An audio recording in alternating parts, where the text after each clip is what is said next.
If you apply quality principles to a company, the savings you'll get from the company will overwhelm whatever it costs to have a quality department applying those principles. Quality is free. And I'm working on it, and I'm surely not there yet. I would be the solar company that they say, well, I didn't call you because I call SunPower. And that's my solar company. And they didn't think about it. Can residential solar survive in America? It's a fair question without a clear answer. Electricity bill credits in rooftop solar saturated states like California are nothing like they used to be. Tariffs have made components more expensive, just as federal tax credits evaporate into thin air. Anti-renewables legislation has cast a dark shadow over the industry this year, prompting a series of bankruptcies of some of the biggest players. But at least one man believes Resi can reach a point of profitability. In fact, he's proven it in consecutive quarters and is on pace for a year of black balance sheets. Rodgers, the CEO of SunPower, has led an illustrious career in the solar and semiconductor space. He's an outspoken free market type thinker with a clear vision of what the residential solar purchasing process needs to look like and cost to make it sustainable. Rodgers acquired SunPower's assets about a year ago, combining it with his company Complete Solaria and Blue Raven Solar. In late September this year, he announced plans to acquire Sunder Energy, putting SunPower in 45 states and solidifying a place amongst the top 5 biggest players in the space. On this episode of the podcast, I asked Rodgers about his vision for residential solar, his reaction to the loss of tax credits, the utility of virtual power plants, and much more. I'm Paul Gerke. You're listening to Factor This.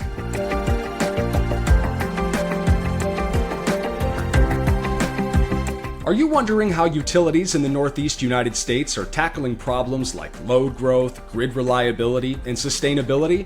Don't miss the last DTEC event of the year, DTEC Northeast, November 17th through 19th in Boston, Massachusetts. There's a 10% discount code on factorthis.com in the post containing this podcast. Check it out, and we'll see you in November. It is an absolute privilege to welcome a name that should sound pretty familiar to you if you've been around the photovoltaic space for any length of time. Solar pioneer, free market advocate, the unretired defending champion of distributed PV, the CEO of SunPower, Rodgers. It is a pleasure to have you on the show. Thank you for your time, sir. Well, thank you for the gracious introduction. You know what? It's not likely that either one of us is going to step into a heavyweight boxing ring anytime soon and have Michael Buffer do us a favor. So it's really the least I could do. How are things over on the residential solar side of the fence today?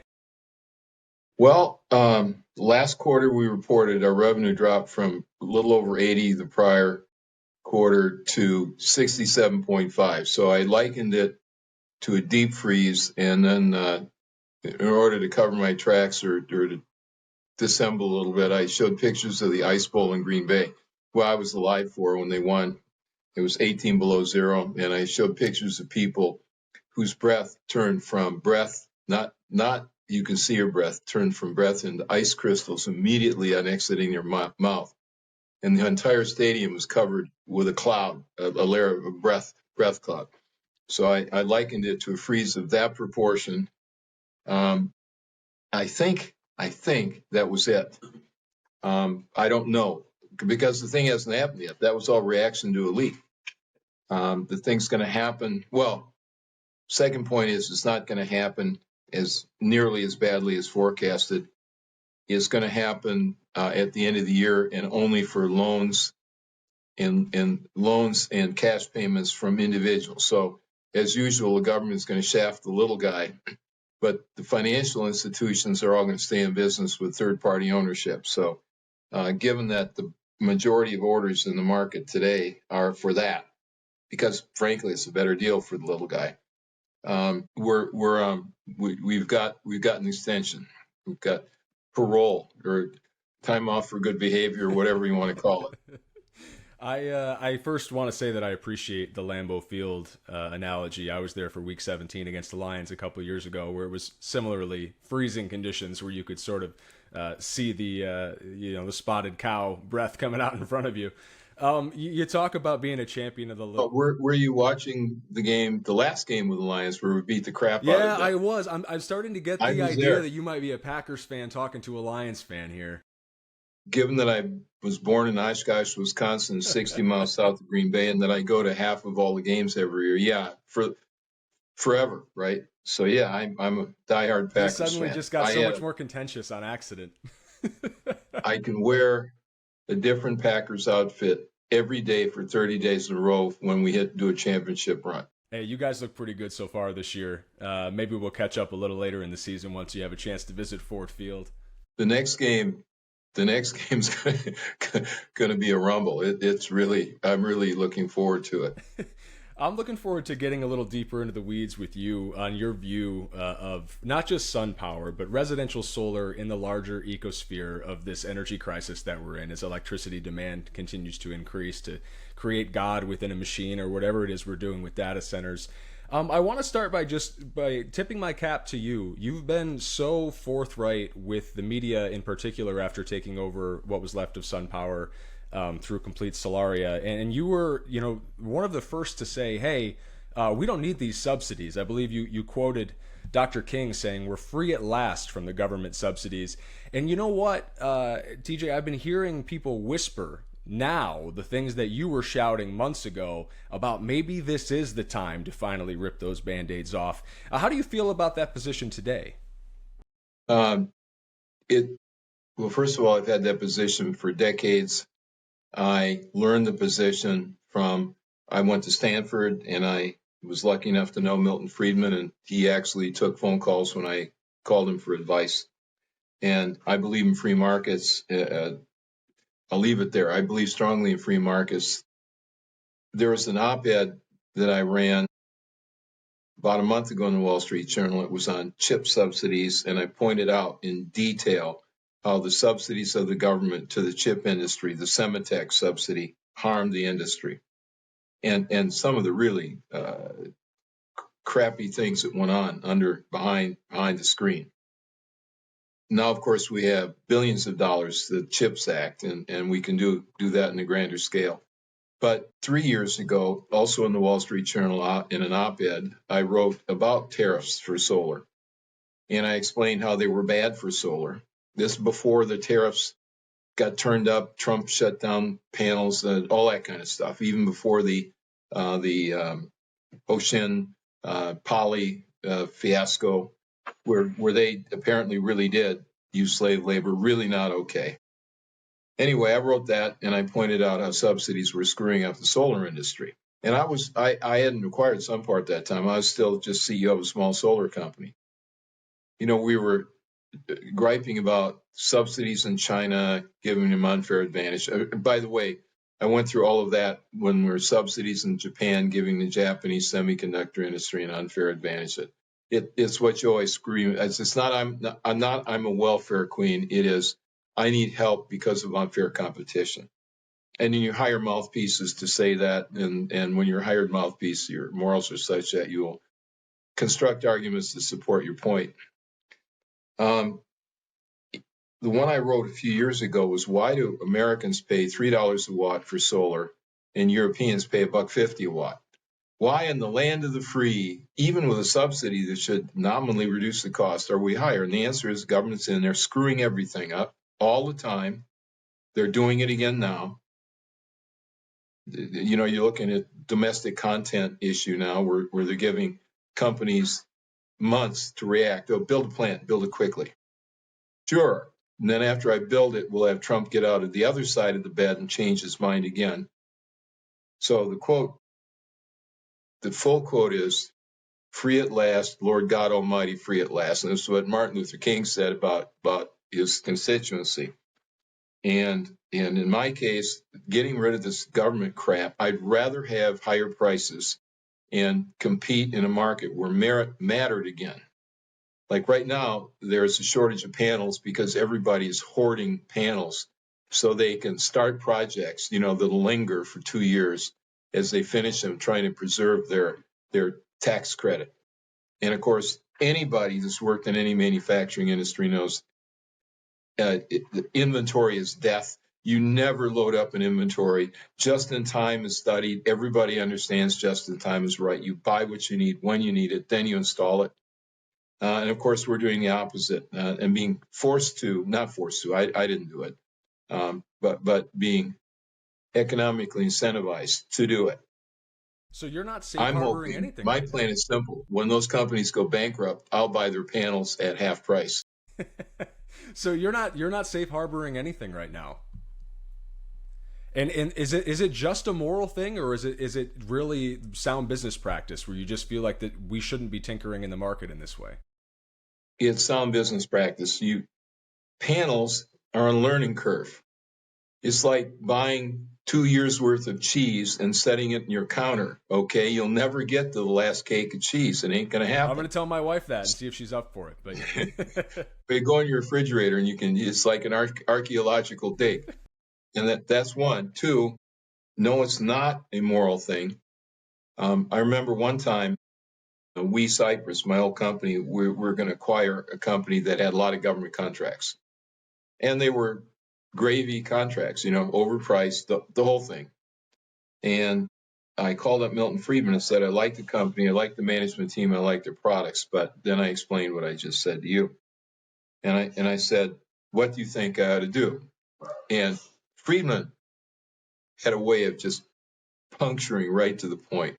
So he changed topics so my head would switch. And then he said, are you going to deduct your mortgage payments on your taxes this year? Yeah.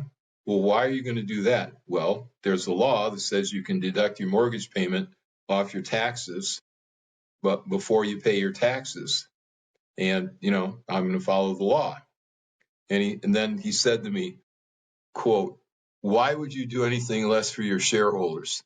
And I go, click, I get it. And that was it. So I can dislike something. I can dislike a president. I can dislike some government policy. But the fact is, given that status, my job is to do the best I can for my shareholders. And I believe they're best served in a company that thinks for the long term and believes in free markets. I've got a few follow-ups. First, starting with what you said about the price per watt, because this has been one of your points that stuck with me, that the U.S. solar needs to get to what price? Is it $1.50 or $1 per watt? And how the hell do we get there? We get efficient. We're not efficient for a lot of reasons. Frankly, coming from the semiconductor industry, the solar industry, all of them, there's no model of efficiency in it. There are the little guys that are efficient for a while. I've talked to a bunch of guys who said, we bought our first panels, we went down, the panels were on sale. Then we got in the truck and we put them on the roof ourselves, and we made money. Other guys say, well, we've grown to $20 million a year in revenue and we have no debt, so we don't have cash flow problem, and we run a lean company, and they do. But sometimes lean means you have, for example, no quality department.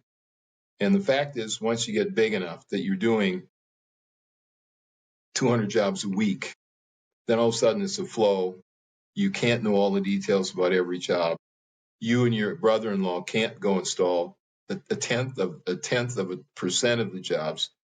And you have to build a system that works right and meets all the requirements. And the fact is, we have to get licensed in 22 states now, on its way to, as we grow, 45 states. They all have different conflicting rules. We have to deal with about 5,000, we call them AHJs. Every jurisdiction is the J on the AHJ. It's the planning departments all over the country, and they have conflicting rules. Some of them are ordered to expedite one-day permits. Some of them take a quarter to give you permit.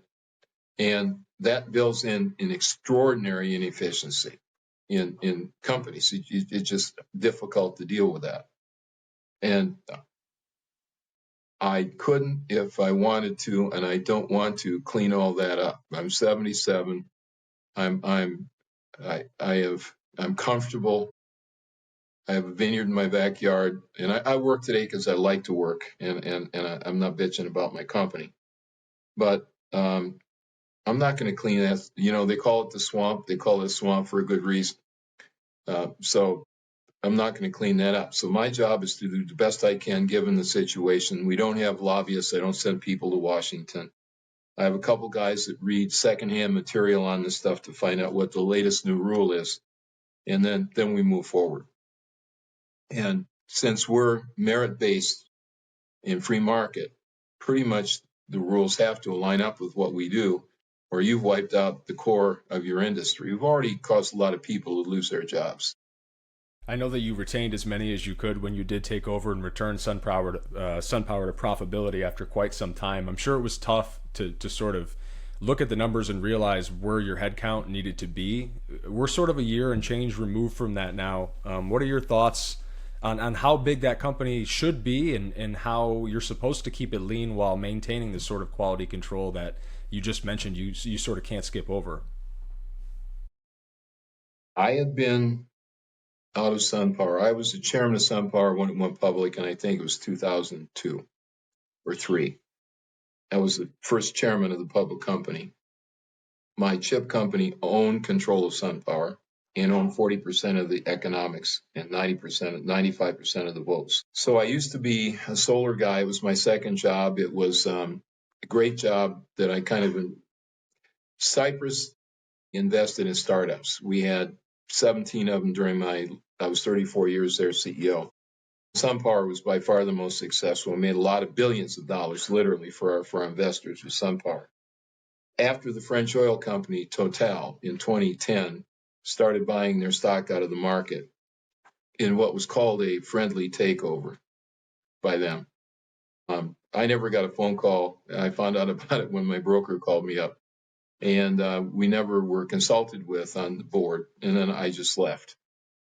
I had been out of SunPower for 14 years, and I get the phone call from Tom Werner, who was the guy who worked for me and ran SunPower well for 20 years. We're going to go bankrupt. What? Bankrupt? You guys are $1.5 billion. How can you go bankrupt? Well, you can spend as if you were a $3 billion company, bring in $1.5 billion, and then you can do it long and make pitches for loans, which they had. Just their operating loan, they forfeited $472 million on that one. So you go back and you say that can't happen, and you look at the company and I analyze the assets. It's pretty simple business, really. I mean, you compare to chips where I had 5,000 people in 56 centers all over the world. I had design centers all over the world. I had fabs that we owned in 3 different states. I had fabs that we bought wafers from, foundry fabs. And then you're making products in 3 different divisions for automotive customers in 1 division, et cetera. It's tough business. It's pretty simple. You get an order, and that's typically door knocking, the lowest cost way of doing it, even today. And you put the stuff on their house. And if you do it right, you buy good panels, like we buy REC panels, and you buy N-phase inverters. So the thing is a system, electronic system, not just solar on your house. It is buildable to create new things in the future with software. And then you calculate what it takes to do that. Then you see if there's any money left. That's all I did. I took their assets. I looked at their business. I raised money to buy their businesses, $46 million. I bought 3 businesses. And then I calculated how many people we can have. And I had this, I still use it. It's a picture of Noah's Ark. There is actually a Noah's Ark in Williamsburg, Kentucky. It's a tourist attraction. And they built it with 4 by 6 inch oak siding on it. I mean, it's a real thing. It's 500 feet long. And it's supposedly built to biblical specifications, whatever that means. So I show the ark, and then I put a little sign in the side, like Queen Mary. I put a little sign in the side. It said 1,225 seats. And that was it. When the rain starts, the ark can handle 1,225 people. Who wants to be on the ark? Well, that got rid of a lot of people who were just playing house. It got some people to think, what did they want to do? They went away, and then we eventually hired 1,225. Over time, as we brought the number down, I brought it from 1,225 to 980 to 820. The current goal is 820. And I'm not paranoid about it, other than that I do check on it by head count twice a week. to the individual in the individual group.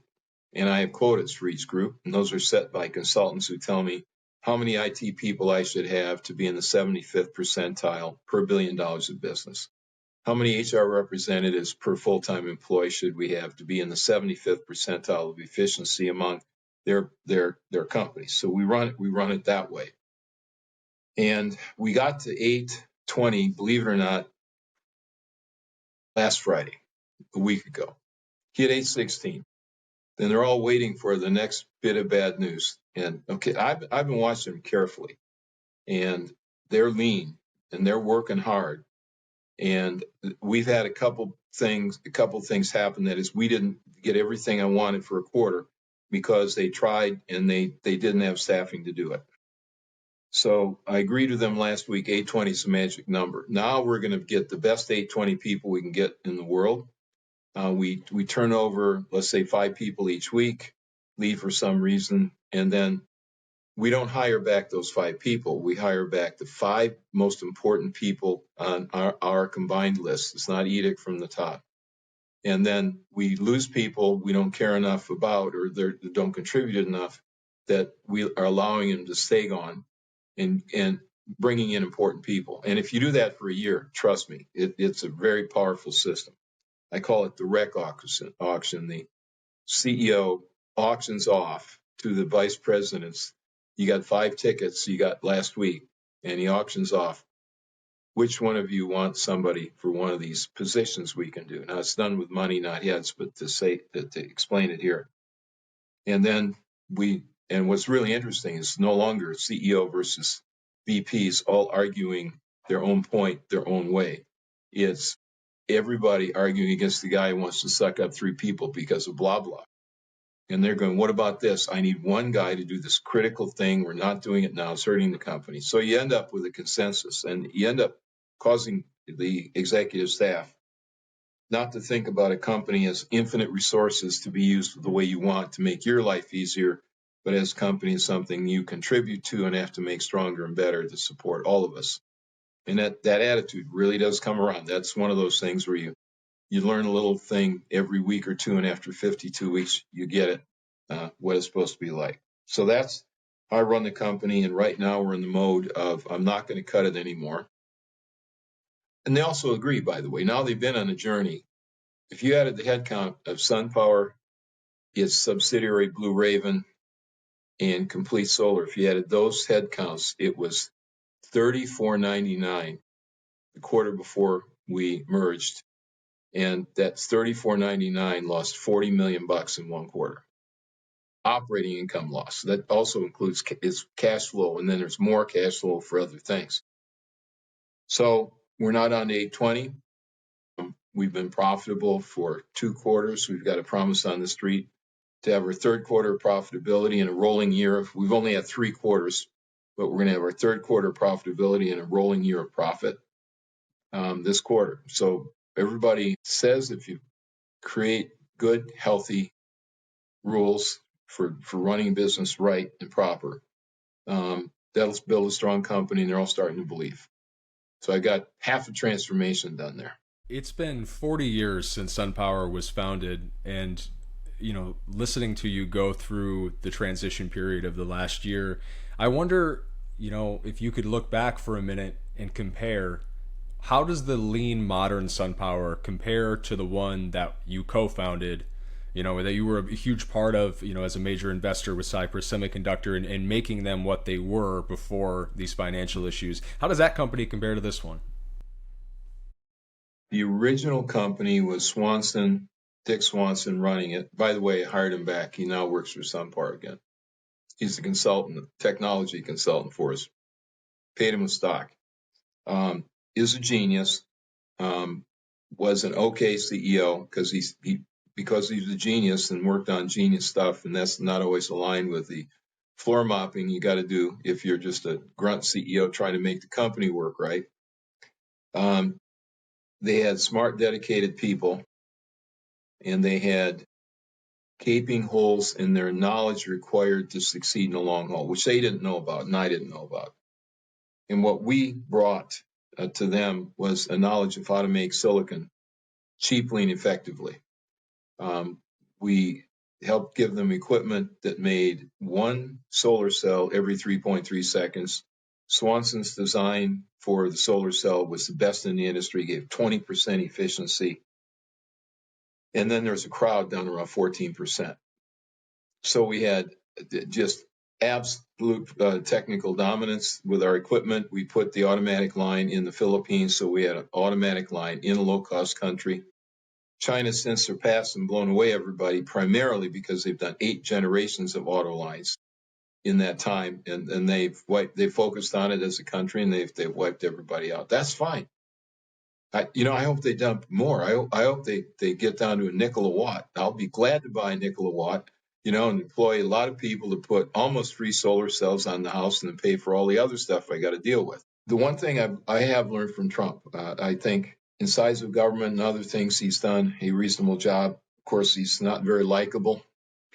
And the one thing I have learned from him where I differed from him coming in was about tariffs. It's not that I believe in tariffs. Tariffs are wrong, they're bad, they're cost, and the American people pay for them. That's simple. Everybody knows that.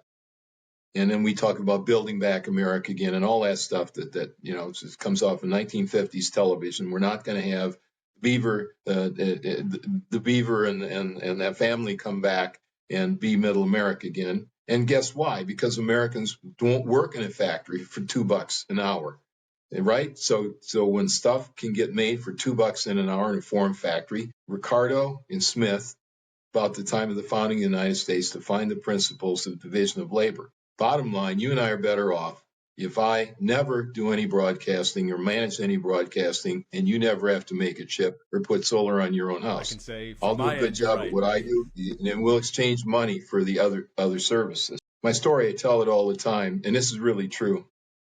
35 years ago, I walked into my house, and there was some announcer on TV, probably ABC, NBC, maybe it was Dan Rather, CBS, right?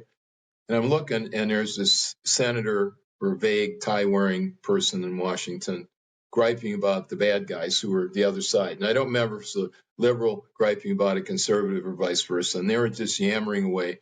And then the news people came in, and they made sense of it for you. And I stood there in my kitchen, and I took my remote control, and I aimed it up at the television, and I pushed the off button. And it disappeared. And I haven't watched TV news, Fox, Commie News, or Fox News, none of that bullshit for all of my life. And I've saved aggravation, lies, just made my life a whole lot better. I don't give them any money. I don't have candidates that I support. Tariffs have got to impact your bottom line, though, right? How badly have those new tariffs hurt you guys? Tariffs didn't do a lot, because our industry is so inefficient. Think about it. You buy solar for 30 cents a watt. Let me say 50 cents a watt so I can do the math fast. All right. So you buy 4,000 watts for your house. That's a small set. Okay. That's $2,000. And then you pay $1,000 to install solar on your house to put on panels that cost $2,000. So if the panels cost $2,000, $1,000, $3,000, it doesn't really modulate the price because everything else is so expensive and cumbersome that's what costs all the money. So the tariffs never harmed us. I own a wine and cheese store in Half Moon Bay, California, nice one, right on the main drag in a little ocean town. And when they put a tariff on French wine, that one got me. It still is getting me. But no, solar is about the industry, and you just avoid when they raise the solar tariffs from annoying to absurd. Then and they had reasons. I'm not even arguing. Some of the stuff those guys were doing was not worthy of punishment of some sort. Then I just stopped buying Chinese panels, and I found the quality panel maker that's not Chinese. That's REC. They're out of Singapore, and we work a deal with them. And I'm working R&D deals with them. I'm trying to develop new products with them. So the panel days are over for the United States. There's never going to be a panel company in the United States that makes panels unless the government's paying for it and it's your money being paid for those panels. I have not invested in a panel company in the United States for domestic content, just because it's a deal. If I got a panel company for free, then it would be worth running it with the domestic content rules. But other than that, stay away. I'm curious. You're kind of leading me there. So the Q-Cells of the world, the Sonnevas, the Hellions that are trying to fabricate this made in America domestic supply chain for solar, might be a fool's errand. It's never going to pencil. No, never. And I'm not sure Q-Cells made a tight business-based decision. Go back to Ronald Reagan's time. Honda came into the California in particular. I drove a Honda for 20 years. Loved the car. Little Accord 4-banger stick. And Honda came, and Reagan told Honda that they were conquering the market because their product worked. It had 0 defects. It was everything a car should be. Today, that company is Honda, and even more so Toyota. And Reagan told them they needed some voluntary quotas.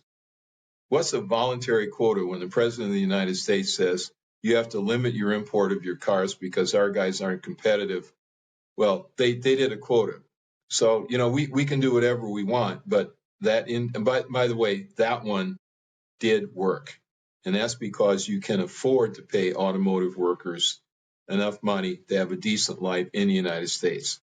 And interestingly enough, when Toyota and the other companies came in the U.S., they started these plants, and they're non-unionized. What's a plant? A plant is got the management and the union to fight with each other over wages.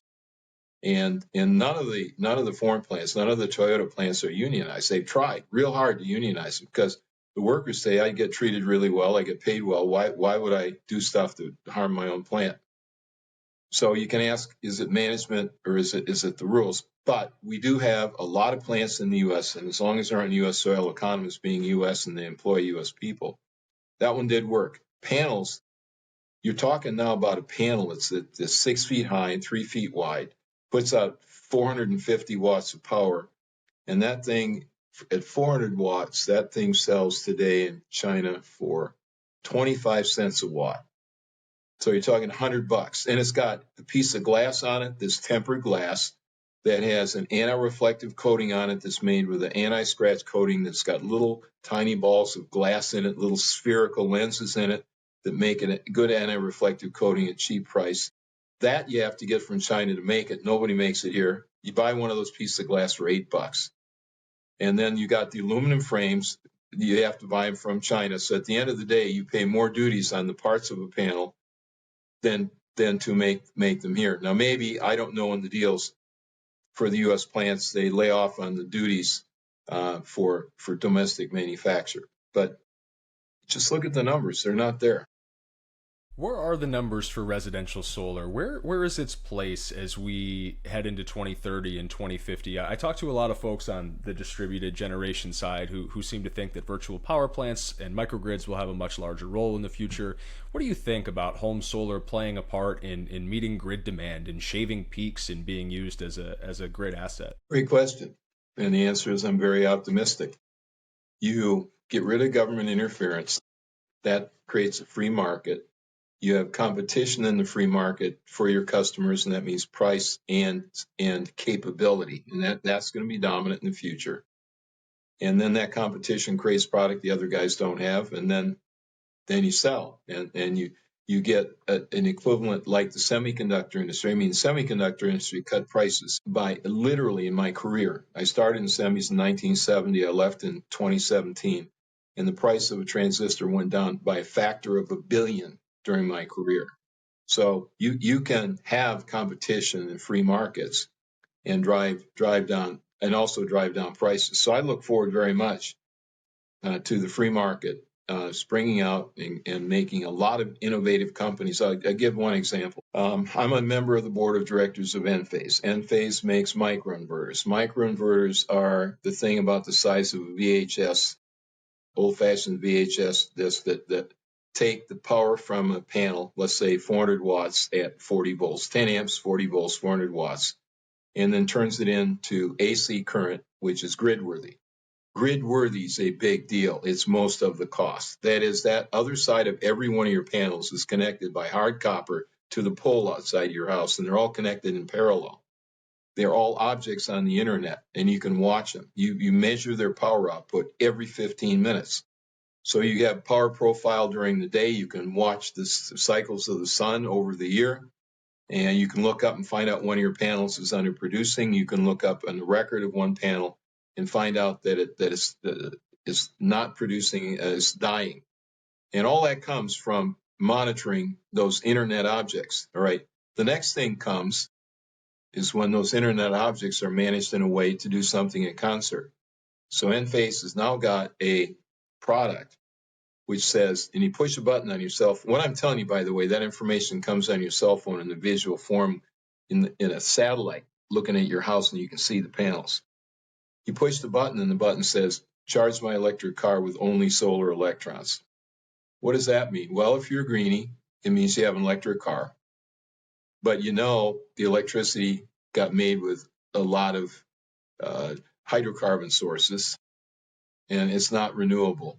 So if you can only use your own solar system to charge your car, you then have a car that doesn't burn a drop of oil anywhere in the supply chain going along. And that's, by the way, that is a very complex function. That says, I got to know what the grid tariff is. I got to know when I export to the grid how much money I get. I got to know when I don't get any money, I'm getting screwed going to the grid. During that time, I've got to charge my battery. I've got to get so much charge in the battery that I can get the average charge for my car to pump it up that night. And then you plug everything in, it checks everything's there, checks the power in your car, and it turns on the power. And you in effect dump the power from your solar cell to your battery and from your battery to your car. And that's the kind of application in the future. So you mentioned virtual power plant. So there are a bunch of companies right now starting to do it. And what they do is they sign a contract with you. If you allow me to take power from your battery, and I only will drop your battery from 100% charge to 30% charge maximum, something like that, then I will give you, pick a number, 30 cents a kilowatt hour. And by the way, you only get 3 cents a kilowatt hour for giving it back to the grid. Okay, I can sign up for that. It helps me, it gives me a monthly payment that helps pay for my battery. It shortens the time from when my battery pays for itself. And all you have to do is say, I hooked up 500 people like that with 500 batteries, and I control all of them. They're electronically controlled, so they're not manual Chinese standalone things. They're actually part of an electronic system. And there's a guy with a dashboard that looks like he works for PG&E with 500 little micro power plants, and he can move power from here to there. And he can sell power. He can go in auctions, and it's democratization of power generation. Right now, we have this curse of Thomas Edison, where he convinced New York that power generation was a quote natural monopoly, unquote. Bullshit. And now we're actually going to see small entrepreneurs who can make money $3 a day, literally. Think about the so-called time shifting in power. So you go to San Diego Gas and Electric, they've now cut down power you put back in the grid. You could argue they're raping their customers because they're a monopoly, which is true, but also they don't need the power at noon because they now have enough solar systems down there that their grid is getting overloaded at noon. That is too much power in it, and they had to cut it back, and one way to cut back is price. Okay, price goes from 15 cents to 3 cents for putting power back in the grid. What do you do with it? You store it on your battery. Meanwhile, nighttime comes and the price goes up to 40 cents from 3, and then you take your battery and you run your house with that. I think of that as a sort of a caterpillar with a big scoop on it. You stick it out in front of the sun and you fill it up 5 kilowatt hours, and then you dump it into your battery, and then you use it that night. So every day you dump 5 kilowatt hours. Now you have to use self-consumption. You have to replace expensive power with cheap power. But now, if I'm a virtual utility, I have the ability to put things together. I have the ability to give more power. By the way, in that time shifting, if you buy a battery bigger than 5 kilowatt hours, you're probably wasting your money. Because unless you use 5 kilowatt hours every night, you don't save any money on it. You just create it with your system and then don't use it. But if you're part of a virtual grid, you can have 20 kilowatt hours of batteries, a lot of batteries, and then pay back for a bigger battery and have longer resilience when that same battery is keeping your house alive during power outage. So yeah, all of those things are good. They're all free market things.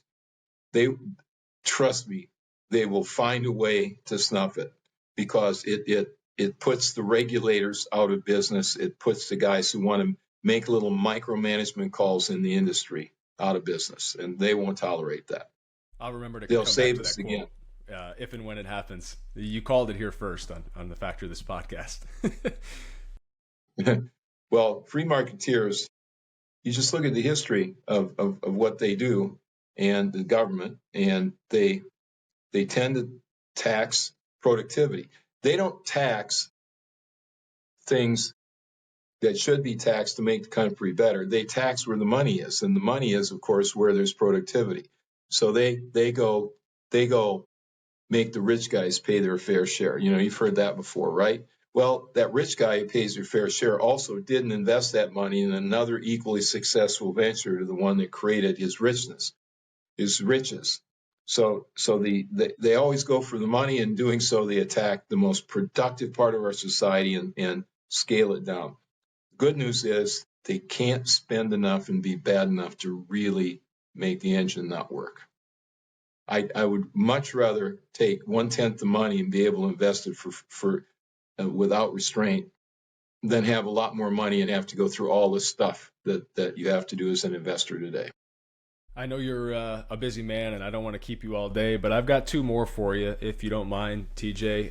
One, if you could wave a magic wand and fix something in the industry right now, it sounds like you would wave it all over the place, but if you could pick one direction to cast a spell, where would it be?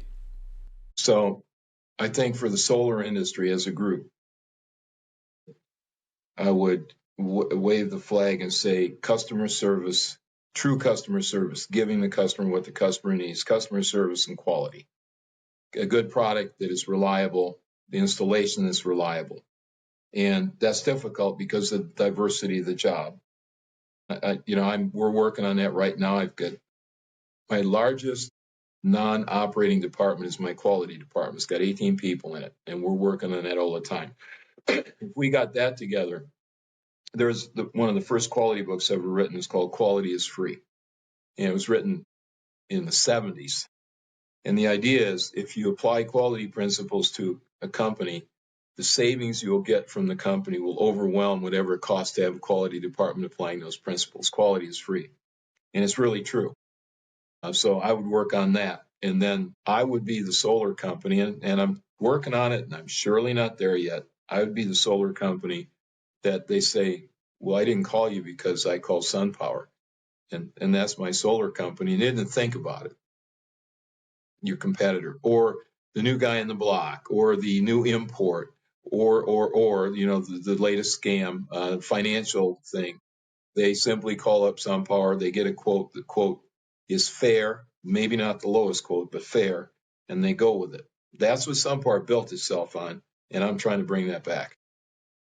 I want to leave it on a topic that I try to cast out to everybody that I talk to on the podcast and interview in my day-to-day, and that's just what's something that's in your head right now or maybe in your inbox that we're not talking about enough. You obviously have been able to stay away from the chatterboxes on cable TV for a long time, which is probably such a tremendous blessing that I can't even begin to understand. But that aside, I'm sure you're dialed enough into the industry that you know what people are talking about, and you're probably frustrated by something. What is that thing? There are micro frustrations. There's not a day that goes by. And in solar, I found that for me, there's a new level of challenge. The challenges are technical, they're financial, but in solar, you have a new test of character almost every day. If you don't do this, then the following bad thing will happen to you. If you don't hoard panels, you won't have panels. And when the government cuts off your right to sell panels, that's a little constitutional problem as far as I see it.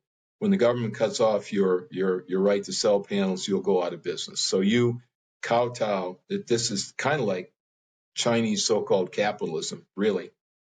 That bothers me in a fundamental level. having said that, you look at the abilities. I'm now dealing outside California. So I'm in Silicon Valley, right? I'm in entrepreneurial heaven. You can walk down Sand Hill Road and you can raise money for any good venture. And it's the epicenter of the world. You don't find entrepreneurs everywhere. You don't find people that say, gee, we'll start a company, we'll do a better job. By doing a better job, we'll make money, we'll go public, and all of our employees will make up. So I'm now seeing rest of U.S., and I'm not seeing, even on the East Coast, even in the Boston loop with MIT in that loop, the entrepreneurial culture is way lower. So I look for more of that, and then I support it, and that's how I make my money. I find a guy who wants to run a company, or a female that wants to run a company, and we go for it. TJ, I feel like somebody is probably listening to this podcast and realized that you just gave them like a free course in how to start a business and how to make money and how to reach profitability in a tough space. You're just a fountain of wisdom. I appreciate you sharing some of that with our listeners. Thank you. I appreciate the opportunity. And if you guys took a little value out of this conversation, please click the like button, subscribe to Factor This. We'll catch you in a future episode.